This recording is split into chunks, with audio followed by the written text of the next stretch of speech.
Oui, c'est vrai. Je voudrais remercier tout d'abord notre président et ses invités. Merci beaucoup d'être venus, certains pour un tout petit peu loin.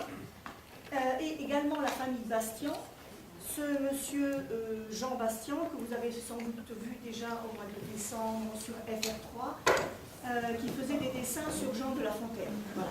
Il est là aujourd'hui et il pourra vous dédicacer son livre et des cartes, si vous le voulez, à la sortie. Voilà, donc maintenant je vais passer à notre introduction de notre spectacle Compère La Fontaine. Donc bonjour mesdames et messieurs.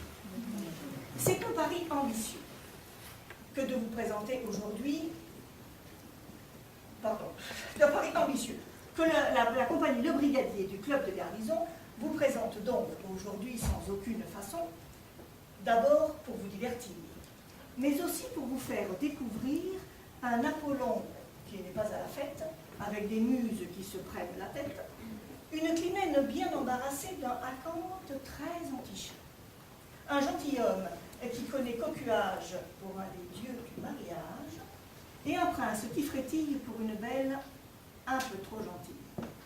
Enfin, des nonnes et une abbesse qui feraient beaucoup mieux d'aller à la messe. Et les fables dans tout ça, me direz-vous. La Fontaine sans fable, je vous l'avoue, c'est Lucchini sans Alceste, avec ou sans bicyclette. C'est Colombine sans Pierrot, c'est une Java sans Jojo. C'est Cléopâtre sans César, un musée sans œuvre d'art. C'est le renard sans le corbeau et le chêne sans le roseau. Enfin bref, ce ne sera qu'à des fables, il y en aura. Mais je vais vous poser une dernière petite question encore, et après je me fonds dans le décor. Dans ce bas monde, rien n'est indispensable. Alors s'il vous plaît, mettez vos portables.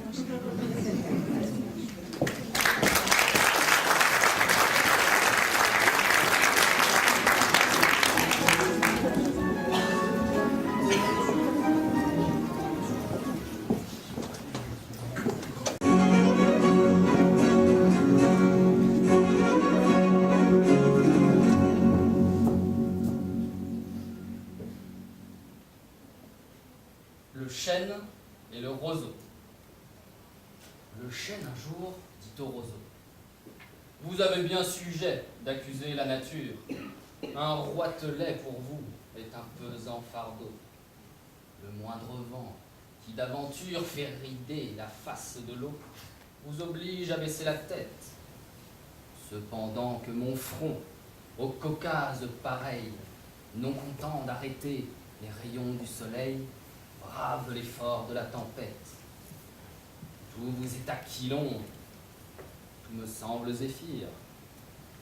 Encore, si vous naissiez à l'abri du feuillage dont je couvre le voisinage, vous n'auriez pas tant à souffrir, je vous défendrais de l'orage. Mais vous naissez le plus souvent sur les humides bords des royaumes du vent. La nature envers vous me semble bien injuste. Votre compassion, lui répondit l'arbuste, part d'un bon naturel. Mais quittez ce souci. Les vents me sont moins qu'à vous redoutables. Je plie et ne romps pas. Vous avez jusqu'ici, contre leurs coups épouvantables, résisté sans courber le dos. Mais attendons la fin. Comme il disait ces mots, du bout de l'horizon, accourt avec furie le plus terrible des enfants que le Nord eût porté jusque-là dans ses flancs. L'arbre tient bon, le roseau plie. Le vent redouble ses efforts et fait si bien qu'il déracine celui de qui la tête au ciel était voisine et dont les pieds touchaient à l'empire des morts.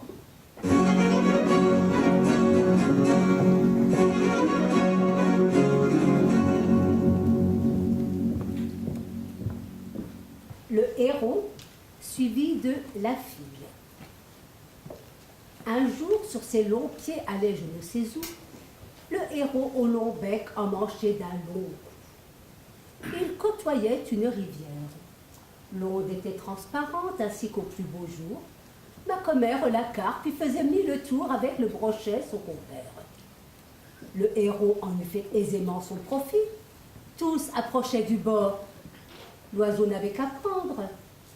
Mais il crut mieux faire d'attendre qu'il eût un peu plus d'appétit. Il vivait de régime et mangeait à ses heures. Après quelques moments, l'appétit vint. L'oiseau, s'approchant du bord, vit sur l'eau des tanches qui sortaient du fond de ses demeures. Le mets ne lui plut pas. Il s'attendait à mieux et montrait un goût dédaigneux, comme le rat du bon Horace. Moi, des tanches, dit-il, moi, héron, que je fasse une si pauvre chair, et pour qui me prend-on? La tanche rebutée, il trouva du goujon. Du goujon. C'est bien là le dîner d'un héros. J'ouvrirai pour si peu le bec, au Dieu ne plaise. Il l'ouvrit pour bien moins. Tout alla de façon qu'il ne vit plus aucun poisson. La faim le prit. Il fut tout heureux et tout aise de rencontrer un limaçon. Ne soyons pas si difficiles. Les plus accommodants, ce sont les plus habiles. On hasarde de perdre en voulant trop gagner. Gardez-vous de rien dédaigner, surtout quand vous avez à peu près votre compte. Bien des gens y sont pris. Ce n'est pas aux héros que je parle. Écoutez, humains, un autre conte. Vous verrez que chez vous, j'ai puisé ces leçons. Certaines filles un peu trop fières prétendaient trouver un mari jeune, bien fait et beau, d'agréables manières, point froid et point jaloux. Notez ces 2 points-ci. Cette fille voulait aussi qu'il eût du bien, de la naissance, de l'esprit, mais qui peut tout avoir? Le destin se montra soigneux de la pourvoir. Il vint des parties d'importance. La belle les trouva trop chétifs de moitié. Quoi? Moi? Quoi, ces gens-là? L'oradote, je pense. À moi les proposer, hélas, ils font pitié. Voyez un peu la belle espèce. L'un n'avait en l'esprit nulle délicatesse, l'autre avait le nez fait de cette façon-là. C'était ceci, c'était cela, c'était tout. Car les précieuses font dessus tout les dédaigneuses. Après les bons partis, les médiocres gens vinrent se mettre sur les rangs. Elle de se moquer. Ah, vraiment, je suis bonne de leur ouvrir la porte. Ils pensent que je suis fort en peine de ma personne. Grâce à Dieu, je passe les nuits sans chagrin. Quoique, en solitude. La belle se sut gré de tous ses sentiments. L'âge la fit déchoir. Adieu tous les amants. Un an se passe, et 2 avec inquiétude. Le chagrin vient ensuite. Elle sent chaque jour déloger quelques ris, quelques jeux, puis l'amour, puis ses traits choquer et déplaire, puis s'en sortent de phare. Ses soins ne purent faire qu'elle échappa au temps. C'est un signe larron. Les ruines d'une maison se peuvent réparer. Que n'est cet avantage pour les ruines du visage? Sa préciosité changea lors de langage. Son miroir lui disait « Prenez vite un mari ». Je ne sais quel désir le lui disait aussi. Le désir de loger chez une précise. Celle-ci fit un choix qu'on n'aurait jamais cru, se trouvant à la fin, tout aise, et toute heureuse de rencontrer un malotru.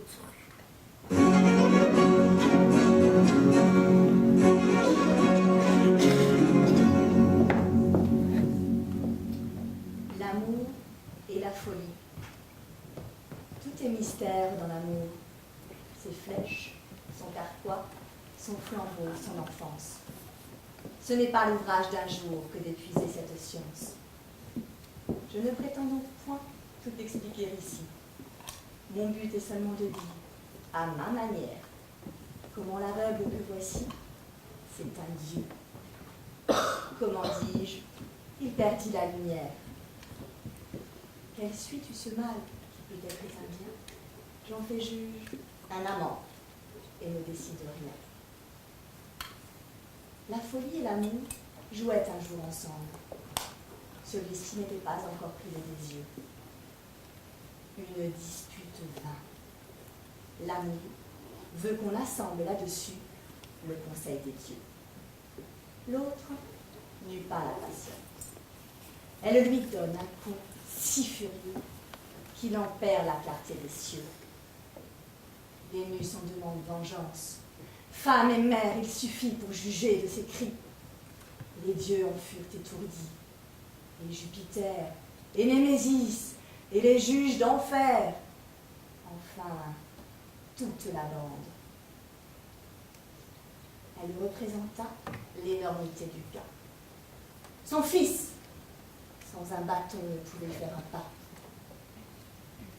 Nulle peine n'était pour ce crime assez grande. Le dommage devait être aussi réparé. Quand on eut bien considéré l'intérêt du public, celui de la partie, le résultat, enfin, de la suprême cour fut de condamner la folie à servir de guide à l'amour.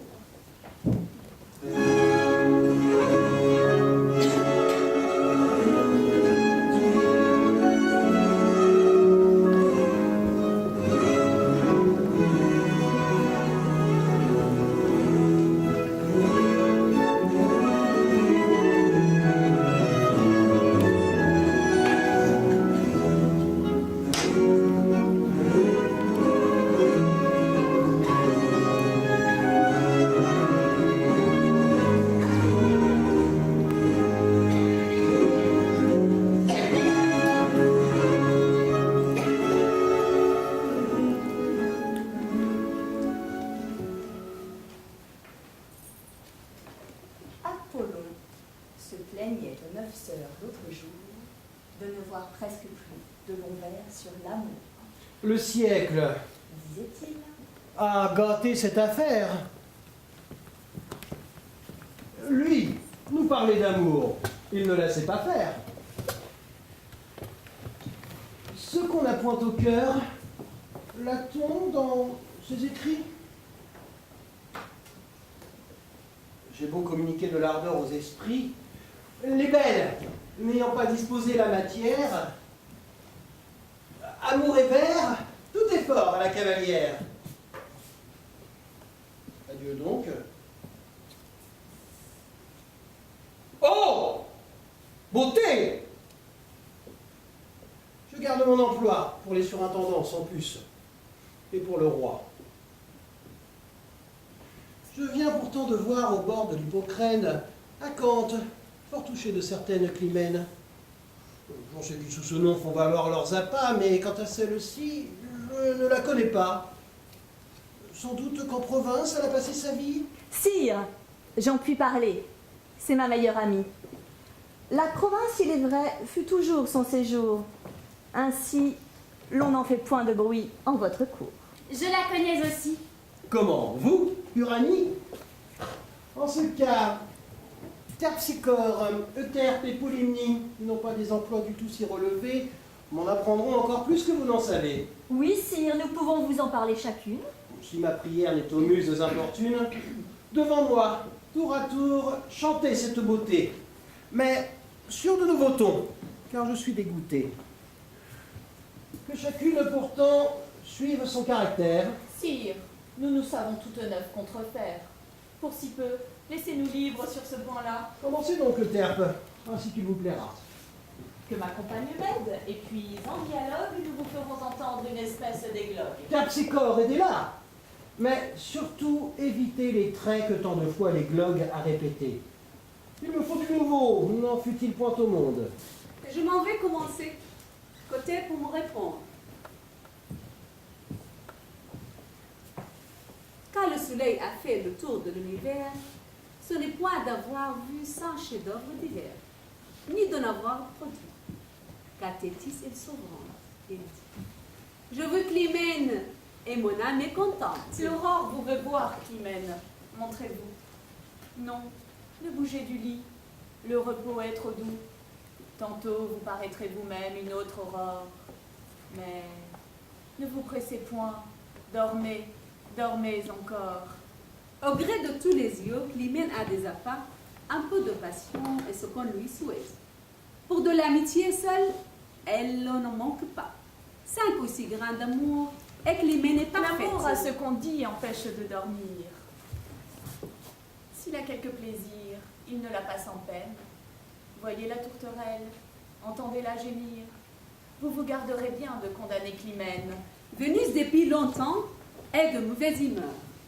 Climène lui fait ombre, et Vénus ayant peur d'être mise au-dessus de nos beautés mortelles, disait hier à son fils, mais le croit-on si belle? Eh oui, oui, dit l'amour, je vous la vous montrer. Vous sortez de l'églogue. Il nous y faut rentrer. Amour en 4 parts divise son empire. Acanthe en fait moitié, ses rivaux plus d'un quart. Ainsi, plus des 3 quarts pour Climène soupire. Les autres, belles, ont le reste pour leur part. Tout ce qu'on peut avoir, encore d'indifférence, Climène le témoigne. Et l'on a destiné les 3 quarts pour Acanthe. Heureux dans sa souffrance, s'il voit qu'à ses rivaux, les restes soient donnés. Les oiseaux pour elle y joignent leur concert. Régnez, belle, régnez sur tant d'aimables choses. Aimez Climène, aimez, rendez quelqu'un heureux. Votre règne n'aura plus d'appât pour vous-même. En ce nombre d'amants, qui voulez-vous qu'elle aime? Acanthe, Et pourquoi lui? c'est le plus amoureux. Sûr, étiez-vous content? Assez. Que Melpomène, sur un ton qui nous touche, introduise Climène. Mes sœurs, je suis Climène. Et moi, je suis Acanthe. Fort bien. Nous écoutons. Remplissez notre attente. Acanthe, vous perdez votre temps et vos soins. Voulez-vous qu'on vous aime, aimez-nous un peu moins? Ôtez ce mot d'amour, c'est ce qu'on vous conseille. Que je l'ôte. Est-il rien de si doux à l'oreille? Quoi? De vous adorer, Acanthe cesserait. Contre sa passion, il vous obéirait. Ah, laissez-lui du moins son tourment pour salaire. Suis-je si dangereux? Hélas, non. Si j'espère. Mourir en vous aimant est toute mon envie. Mon amour m'est 1000 fois plus cher que la vie. Laissez-moi mon amour, madame, au nom des dieux. Toujours ce mot. Toujours. Vous est-il odieux? Que de belles voudraient n'en entendre point d'autre. Il charme également votre sexe et le nôtre. Seul, vous le fuyez. Mais ne s'est-il point vu quelque temps? Ou peut-être, il vous a moins déplu. L'amour, je le confesse, a traversé ma vie. C'est ce qui, malgré moi, me rend son ennemi. Après un tel aveu, je ne vous dirai pas que votre passion est pour moi sans appât, et que d'aucun plaisir je ne me sens touchée lorsqu'à tant de respect je la vois attachée. Aussi peu vous dirai-je, Acanthe, écoutez bien, que par vos qualités vous ne méritez rien. Je les sais, je les vois, j'y trouve de quoi plaire. Que sert-il d'affecter le titre de sévère? Je ne me vante pas d'être sage à ce point, qu'un mérite amoureux ne m'embarrasse point. Vouloir bannir l'amour, le condamner sans plaindre, ce n'est pas le haïr, Acanthe, c'est le craindre. Ce mot renferme en soi je ne sais quoi de doux, un son qui ne déplaît à pas une de nous, mais mal me suit. Je m'en charge, madame. Ce mal est pour moi seul.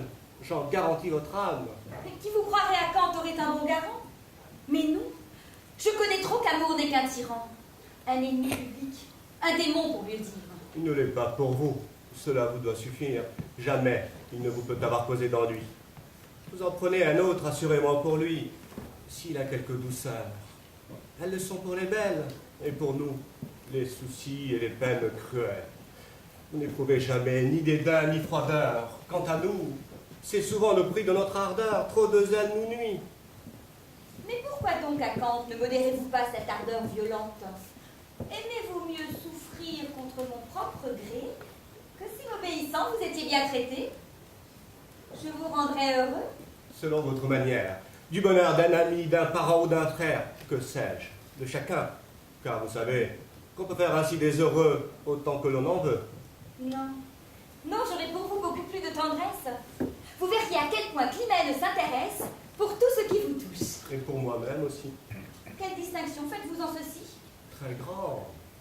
Mais laissons à part la différence. Aussi bien, je craindrais de commettre une offense. Je vous dirai pourtant que mon amour extrême a pour premier objet votre personne même. Tout m'en semble charmant. Elle est telle qu'il faut. Mais pour vos qualités, j'y trouve du défaut. Dites-nous quel il est afin qu'on s'en corrige. Vous n'aimez point l'amour, vous le haïssez, dis-je. Ce Dieu, près de votre âme, a perdu tout crédit. Je ne hais point l'amour, je vous l'ai déjà dit. Je le crains seulement. Je serais plus contente si vous vouliez changer votre ardeur véhémente. En faire une amitié, quelque chose entre deux. Un peu plus que ce n'est quand un cœur est sans feu, moins aussi que l'état où le vôtre se trouve. Tout de bon. Voulez-vous que j'en fasse l'épreuve? Que demain j'aime moins et moins le jour d'après, diminuant toujours, encore que vos attraits augmentent en pouvoir. Le voulez-vous, madame? Oui, puisque je l'ai dit. L'avez-vous dit dans l'âme? Il faut bien. Songez-y. Voyez si votre esprit pourra voir ce déchet sans un secret dépit. Peu de femmes feraient de vœux pareils au vôtre. À quand je suis femme aussi bien que les autres? Mais je connais l'amour, c'est assez. Voulez-vous procurer tant de mal à Climène? Vous l'aimez, dites-vous. Mais vous cherchez sa peine. N'allez point m'alléguer que c'est plaisir pour nous. Loin, bien loin, tel plaisir, le repos est plus doux. Mon cœur s'en défendra. Je vous permets de croire que je remporterai malgré moi la victoire. Voilà du pathétique assez pour le présent. Sur le même sujet, donnez-nous du plaisant. Qui ferons-nous parler? À Kant et sa maîtresse. Si, il faudrait avoir pour cela plus d'adresse. Rendre à Kant plaisant, c'est un trop grand dessein. Il est fou. C'est déjà la moitié du chemin. Mais il l'est dans l'excès. Tant mieux, j'en suis fort aise. Nous le demandons tel. Je ne vois rien qui plaise en matière d'amour comme les gens outrés. 1000 exemples pourraient vous en être montrés. Nous obéissons donc. Tu te souviens, Thalie, d'un matin où Climène, en son lit endormi, fut au bruit d'un soupir éveillé en sursaut et se mit contre Kant en colère aussitôt, sans le voir, croyant même avoir fermé la porte. Mais qui pouvait que lui soupirer de la sorte? Asseyez-vous sur ce lit. Moi, Vous, sans répliquer. souffrez, C'est assez dit, là. Je vous veux voir là. madame. Là, vous dis-je. Voyez qu'il a de mal. Sa maîtresse l'oblige à s'asseoir sur un lit. Quelle peine pour lui. Savez-vous ce que c'est? Je veux rire aujourd'hui. Point de discours plaintif. Bannissez, je vous prie, vos soupirs à la voix du sommeil ennemi. Témoignez, s'il se peut, votre amour autrement. Mais que me veut cette main qui s'en vient brusquement? C'est pour vous obéir et témoigner mon zèle. Votre obéissance en est un peu trop ponctuelle. Nous vous en dispensons. À quand soyez quoi?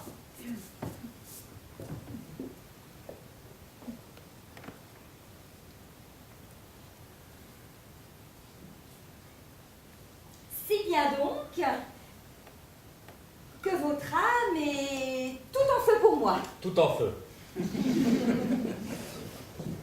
Vous n'avez ni cesse tâche? Aucune.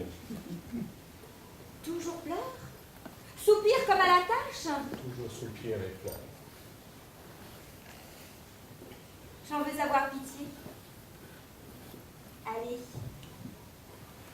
Je vous promets Et quoi? de l'amitié. Ah, madame, faut-il râler d'un misérable? Vous reprenez toujours votre ton lamentable. Oui, je vous veux aimer d'amitié malgré vous, mais si sensiblement que je n'ai entre nous, de là jusqu'à l'amour, rien qu'un seul pas à faire. Et quand le feriez-vous ce pas, si nécessaire? Jamais. Reprenez donc l'offre de votre cœur. Vous en aurez regret. Il a de la douceur. Vous feriez beaucoup mieux d'éprouver ses largesses. Je baise mes amis, je leur fais 100 caresses. À l'égard des amants, tout leur est refusé. Je ne veux pas du tout, madame, être baisé. Vous riez. Le moyen de s'empêcher de rire. On veut baiser à Kant se retire. Et le pourriez-vous voir traiter de son amour pour un simple baiser, souvent froid, toujours court? On redouble en ce cas. Oui, d'autres que le mien. Éprouvez-le. De quoi vous mettez-vous en peine? Moi, de rien. Cependant, je vois qu'en votre esprit, le refus de vos dons jette un secret dépit. Il est vrai, ce refus n'est pas fort à ma gloire. Dédaigner mes baisers, cela se peut-il croire?